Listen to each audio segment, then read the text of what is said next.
مستعمر ومدمر ويغزو كل من حوله. وهنا ما قصدش اللي ما يتسموش، لا، لان الجيش النهارده اقوى بكتير. المجرم النهارده معانا في الحلقه الارنب.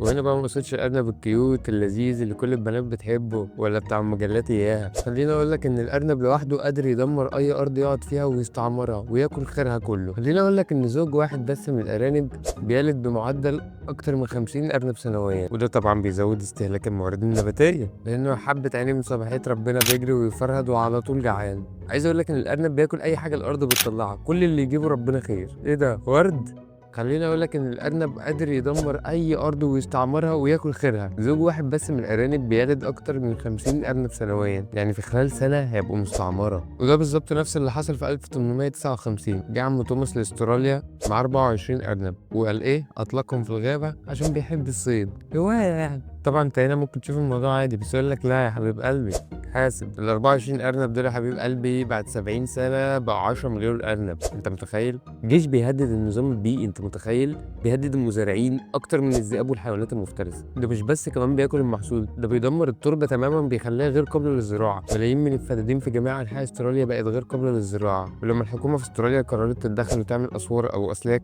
جيش الارانب بقى ده مش يتلم ويسكت، كان بيحفر انفاق ينزل من تحت يعض السلك ببقه ويعدي الناحيه التانيه. ما هي الارانب كده تحب تعض دايما في حاجات صلبه عشان سنانها تبقى حاده على طول. وهنا الحكومه قررت تتدخل. هتقولي ما اتدخلت قبل كده وما عملتش حاجه؟ المره دي يا حبيب قلبي تدخل بيولوجي. هتقولي يعني ايه؟ الحكومه هنا ما كانش قدامها غير حل واحد، هو الضرب تحت الحزام. الحكومه نشرت بعوض يحمل فيروس بيأثر على ايه، الارانب بس. لحد يومنا هذا الحكومه بتحاول تلاقي حلول اكثر فعاليه للسيطره على الجيش المستعمر ده. في النهايه بس حابب اقول لك كلمتين، لو ما عندكش القوه الكافيه لمحاربه الاستعمار اوعى تدخل ارنب بيتك، ولو جو دخل خلي عينك عليه عشان ممكن تصحى تاني يوم ما تلاقيش ولا ارضك ولا بيتك. سلام.